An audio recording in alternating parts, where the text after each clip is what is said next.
Perkenalkan, nama saya Putu Anggita Gayatri dengan 3 digit NIM terakhir 099 akan menjelaskan mengenai perkembangan sejarah dan aliran psikologi.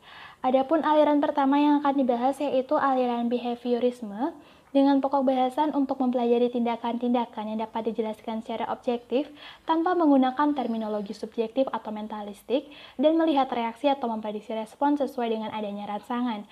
Pencetus dari aliran ini adalah John B. Watson, di mana ia membagi adanya 3 unsur dalam aliran ini, yaitu ada unsur naluri, emosi, dan pikiran. Namun selanjutnya dalam perkembangannya, Watson menolak adanya unsur naluri atau insting dalam aliran behaviorisme.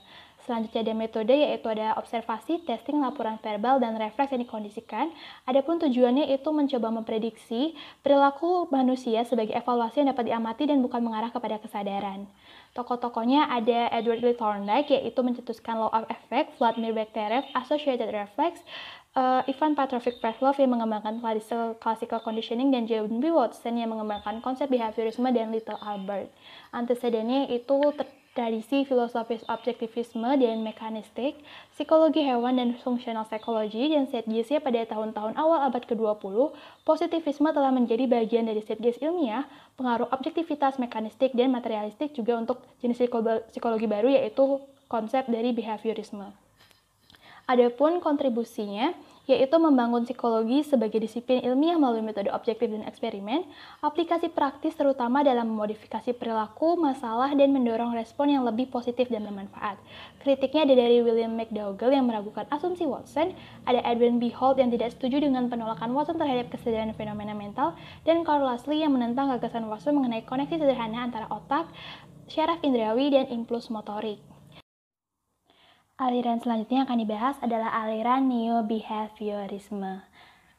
Adapun pokok-pokok bahasannya yaitu menjelaskan prinsip bahwa fokus terdapat pada proses belajar, sebagian besar tingkah laku dapat dijelaskan melalui hukum conditioning dan mengadopsi prinsip operasionalisme, purposive behavior, dan socio-behaviorism. Mengkaji tentang respon perilaku yang memusatkan pada lingkungan. Selanjutnya ada pun beberapa metode seperti observasi dan observasi sistematis terkontrol, pengujian eksperimental, hipotesis dan hipotetiko-deduktif method, locus of control, operant conditioning, dan behavior modification. Tujuannya yaitu mempelajari fungsi dan tingkah laku manusia, kesadaran antara manusia dengan lingkungannya, mendalami keterikatan pandangan kita mengenai pengaruh masyarakat, dan mempelajari proses biologis individu. Selanjutnya ada beberapa tokoh yang berperan dalam aliran ini seperti Hull yang mengembangkan metode eksperimental laboratorium pada tikus dan mengkaji mengenai reinforcement 16 postulat dan hipotetiko-deduktif teori. Ada Tolman yang mengembangkan T-Maze, Vicarious Trial and Error, Learning vs Performance, dan juga pada tahun 1932 menerbitkan tulisan yang berjudul Purposive Behavior in Animal and Man. Albert Bandura yang mengkaji mengenai stimulus self-activated dan vicarious reinforcement. Ada Edwin Ray Guthrie yang pada tahun 1935 menerbitkan tulisan The Psychological of Learning dan mengembangkan The Law of Learning, One Trial Learning. Lalu ada Skinner yang mengkaji tentang Law of Operant Conditioning and Law of Operant Extension dan Reinforcement Schedule, dan ada Julian Rother yang mencetuskan teori social learning dan internal locus of control. Selain itu, setelah tokoh-tokoh yang akan dibahas selanjutnya adalah mengenai antecedennya, yaitu terdapat tradisi filosofis positivisme dari Auguste Comte dan juga perkembangan behaviorisme oleh John B. Watson. Adapun juga setgeist yang berkembang pada masa ini, yaitu pada tahun-tahun awal abad ke-20, positivisme telah menjadi bagian dari setgeist ilmiah dan semangat zamannya adalah the principle of operationism. Selanjutnya ada beberapa kontribusi seperti membangun psikologi sebagai disiplin ilmiah melalui metode objektif dan eksperimen, aplikasi praktis terutama dalam memodifikasi perilaku bermasalah dan mendorong respon yang lebih positif. Kritiknya, atribusi tujuan untuk perilaku dalam gagasan Tolman dipertanyakan, sistem psikologi Hull sulit digeneralisasikan, dan pandangan Skinner bahwa seluruh perilaku dipelajari ditentang oleh Keller dan Mariam Brand. Aliran selanjutnya adalah aliran Gestalt dengan pokok bahasan yaitu merupakan suatu ilmu psikologi yang mempelajari gejala secara menyeluruh. Menurut aliran ini, sebuah kesalahan dengan membagi pokok bahasan menjadi elemen-elemen tertentu dan dikenal juga adanya dengan Law of Simplicity. Metode-metodenya yang diterapkan dalam aliran ini ada eksperimen, observasi, dan fenomenologi. Tujuannya adalah untuk memberikan penekanan khusus terhadap cara pandang kepada suatu objek secara menyeluruh sebagai suatu kesatuan. Tokoh-tokohnya yaitu ada dari Max Wertheimer yang terinspirasi dari karya Ehrenfels dan pada tahun 1921 menerbitkan Journal Psychological Research. Ada Kurt Kafka pada tahun 1922 menerbitkan tulisan Perception and Introduction to the Gestalt Theory dan mengkaji tentang Principle of Gestalt Psychology. Ada Kurt Lewin yang membangun Research Center of Group Dynamic, dan ada Kohler yang tahun 1929 menerbitkan tulisan Gestalt of Psychology, dan 1917 menerbitkan tulisan The Mentally of Apes. Selanjutnya ada antecedent dan zeitgeist dalam aliran Gestalt ini. Antecedent yang pertama dapat dilihat adalah dari Immanuel Kant tentang elemen atau pengalaman koheren, ada dari Franz Brentany, observasi tentang wound dan artificial, ada Ernst Mach, ada pengaruh dari Christian von Ehrenfels tentang kombinasi elemen sensorik dan fenomenologi. Zeitgeistnya yaitu pada semangat zaman pada ilmu fisika lapangan atau ilmu fisika baru. Selanjutnya ada beberapa kontribusi dalam aliran ini. Untuk kontribusinya, itu mempengaruhi pemahaman tentang persepsi belajar, berpikir dan motivasi, penggunaan pendekatan versi modern fenomenologi, dan berkontribusi pada banyak aspek di psikologi kognitif kontemporer. Kritiknya juga terdapat dalam aliran ini. Beberapa kritik yang terdapat dalam aliran ini yaitu konsep dasar aliran ini tidak dianggap alamiah, lemah pada metode penelitian empiris dan asumsi fisiologisnya tidak jelas, dan gagasan Kohler tentang insight dipertanyakan. Aliran selanjutnya adalah aliran psikoanalisis dengan pokok bahasan ada level of personality terdiri dari id, ego dan superego, anxiety and ego defense mechanism, psychosexual stage of personality development, dan analisis mimpi. Adapun beberapa metodenya seperti analisis mimpi, katarsis, dan studi literatur. Tujuan dari aliran ini adalah untuk membuktikan adanya pengaruh dari alam bawah sadar atau unconscious atau ketidaksadaran. Tokoh yang terkenal adalah Sigmund Freud dengan kehidupan seksnya yang menuntunnya pada analisis mimpi, The Childhood Seduction Controversy, dan mengkaji tentang kasus anak O yang menuntun pada metode katarsis, dan menerbitkan buku Studies on Hysteria. Selanjutnya ini menghasilkan beberapa kontribusi seperti menekankan pentingnya proses alam bawah sadar dalam tingkah laku manusia, pendekatan Freud terhadap terapi terkhusus untuk saran bahwa adanya kemungkinan terhadap kesembuhan penyakit mental dan membawa pengaruh pada Amerika terkait kesadaran dan budaya yang menjadi populer. Selanjutnya kembali lagi kepada antecedent dan zeitgeist. Antecedennya adanya spekulasi fenomena psikologis, psikopatologi, dan teori evolusioner. Zeitgeist yang berkembang pada zaman itu adalah literatur unconscious di Eropa, the iceberg metaphor, mekanistik dan positivisme, dan hal seksual yang dibahas secara terbuka oleh masyarakat di Victorian. Selanjutnya ada beberapa kritik. Yang pertama disampaikan oleh Ellen Barger tentang karya dan kehidupan Freud yang terlalu dilebih-lebihkan, dari Soloway yang mengatakan bahwa kurangnya bukti atas kesuksesan metodenya, dan dari Karl Popper yang mengatakan bahwa hal ini melanggar principle of falsifiability. Aliran selanjutnya adalah aliran neopsikoanalisis, di mana pokok bahasannya adalah untuk menerjemahkan dan menyederhanakan gagasan Freudian, di mana Anna Freud mengkaji mengenai teori Introduction to the Technique of Child Analysis, Carl Jung mengkaji tentang personal unconscious dan collective unconscious, Alfred Adler mengkaji tentang teori psikologi individu dan inferiority complex, dan Karen Horney mengkaji tentang basic anxiety and neurotic needs, mengarah pada pendekatan pilihan sadar, pengaturan diri sendiri, dan kreativitas. Beberapa metode yang ada dalam aliran ini seperti metapsikologi oleh Anna Freud, play terapi dari Melanie Klein, psikoterapi Carl Jung, interpretasi mimpi dan asosiasi bebas dari Karen Horney, dan observasi empiris oleh Adler. Beberapa tujuan dari aliran ini adalah untuk menjadikan psikoanalisis sebagai bagian yang diterima dari psikologi ilmiah dan mengubah sebagian kekurangan dari teori-teori Freud.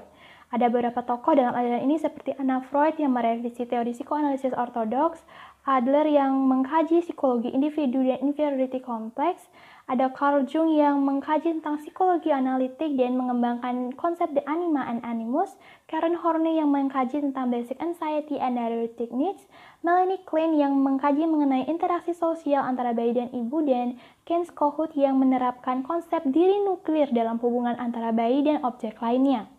Selanjutnya antecedennya ada tidak semua praktisi mengikuti Freud, penyimpangan pada ego independen, meminimalkan faktor seksualitas, dan mengusulkan pengaruh faktor psikososial daripada psikoseksual. Zeitgeistnya ada mekanistik dan positivisme, dan psikoanalisis dan pengaruh dari Anna Freud. Kontribusinya perkembangan neuropsikoanalisa telah mengarahkan psikologi masuk ke dalam pada manusia dan tidak hanya sekedar menyalahkan naluri, seksual, dan melihat juga dari beberapa faktor lainnya. Kritiknya ada juga tentang Jung yang tidak mengandalkan investigasi laboratorium dan buku karangannya juga ditulis tidak sistematis dan sistem yang dirancang Adler terlalu sederhana dan observasi kurang sistematis. Aliran selanjutnya adalah aliran psikologi humanistik, di mana pokok bahasan adalah mengkritik aliran psikoanalisis yang hanya terfokus pada disfungsi mental tanpa menjelaskan tentang kesehatan emosional, keutuhan konsep dari manusia sebagai makhluk hidup. Selanjutnya metodenya ada metode kualitatif, identifikasi, dan metode counseling client center therapy. Beberapa tujuannya yaitu menjelaskan aspirasi positif, pengalaman kesadaran, kebebasan berkehendak, dan pemenuhan potensi manusia. Tokohnya ada Abraham Maslow, yaitu bapak psikologi humanistik dengan menerapkan hierarki kebutuhan Maslow, dan ada Carl Rogers yang mencetuskan bahwa manusia memiliki dorongan untuk mengaktualisasi diri dan mengkaji tentang pentingnya hubungan ibu dan anak yang melibatkan positive regards untuk membentuk kepribadian yang sehat. Antecedennya yaitu pandangan melawan konsep strukturalisme Wundt dan psikologi Gestalt dan penolakan psikologi humanistik tentang psikoanalisis Freud. Sergesnya menunjukkan ketidaksetaraan angkatan 1960 yang menyuarakan penentangan terhadap aspek materialistik. Kontribusinya yaitu seseorang dapat secara sadar dan bebas membentuk kebutuhan pribadi, mengembalikan studi terhadap kesadaran, dan pendekatan Rogers berpengaruh dalam konseling dan psikoterapi. Kritiknya yaitu Skinner menolak pentingnya peristiwa mental, mengabaikan sifat kumulatif sains, dan terlihat subjektif karena deskripsi dalam bentuk puisi, sastra, dan agama. Aliran selanjutnya adalah aliran psikologi kognitif dengan pokok bahasan, yaitu menggunakan konsep pemikiran dalam penelitian dan penerapannya dan merupakan bentuk pertidaksetujuan sejumlah psikolog terhadap konsep behaviorisme berkaitan dengan bagaimana pikiran memproses informasi. Metodenya ada penelitian biologis, fMRI, MRI, EEG, PET, NIAS, penelitian spiritual, instrumen penelitian, dan pemindaian otak. Selanjutnya, tujuannya adalah untuk menekankan dan mengembalikan fokus para ilmuwan dan peneliti terhadap nilai kesadaran manusia dalam studi penelitian dan mengembangkan ilmu pengetahuan khususnya dalam psikologi humanistik dan psikoanalisis. Beberapa tokohnya yaitu ada Ulrich Neisser yang dikenal sebagai bapak psikologi kognitif yang pada tahun 1967 menerbitkan tulisan yang berjudul Cognitive Psychology, tahun 1976 menerbitkan tulisan Cognitive and Reality, dan mengembangkan metafora komputer dan intelijensia artifisial. Selanjutnya ada George Miller yang mempelajari teori pembelajaran statistik, informasi, dan model pikiran berbasis komputer. Yang semula memegang aliran behaviorisme beralih menjadi kognitif. Selanjutnya ada beberapa anteseden yaitu teori Plato dan Aristoteles tentang Wundt dan aktivitas kreatif, psikologi Gestalt, dan pengembangan kognitif dari Jean Piaget. Setgesnya pada abad ke-20 terdapat sudut pandang fisika modern yang dikembangkan oleh Albert Einstein dan kawan-kawan. Pandangan ini menolak model mekanistik alam semesta oleh Galileo dan Newton. Kontribusinya yaitu mengkonsolidasi penerapan ilmu dalam studi mengenai cara pemikiran memperoleh pengetahuan dan campuran dari psikologi kognitif, linguistik, antropologi, filsafat komputer, dan lainnya. Kritiknya yaitu psikologi behaviorisme menolak pemikiran tentang kesadaran pada hewan dan manusia, penekanan berlebihan pada kognitif mengabaikan pengaruh faktor lainnya seperti emosi. Aliran selanjutnya adalah psikologi transpersonal. Trans berarti melewati, personal artinya pribadi dengan potensi tertinggi buat manusia yaitu penyatuan spiritual. Konsepnya seperti peak experience, self-transcendence, optimal health, spiritual emergence, developmental spectrum, dan meditation. Untuk metodenya adalah meditasi, yang seperti kita ketahui bahwa meditasi memperoleh transendensi diri. Metode ini berfokus pada pemusatan pikiran. Tujuannya yang pertama ada untuk keluar dari batasan yang mengekang diri, menemukan aktualisasi diri, dan sebagai pandangan alternatif untuk perkembangan diri yang lebih ideal.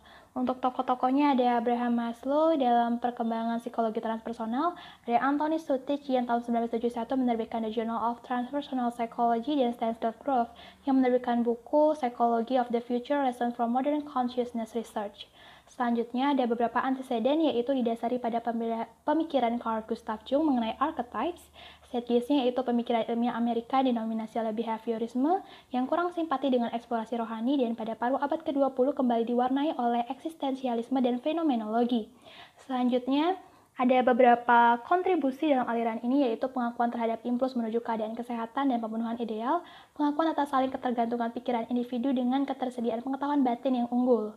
Selanjutnya ada beberapa kritik yang disampaikan dalam aliran ini, yaitu terlalu banyak definisi atau istilah, pendekatan yang tidak ilmiah, dan menjadi terlalu metafisik dalam konsep dan teorinya. Baik, sekian dari saya mengenai mind map aliran dari psikologi. Saya ucapkan terima kasih atas perhatiannya.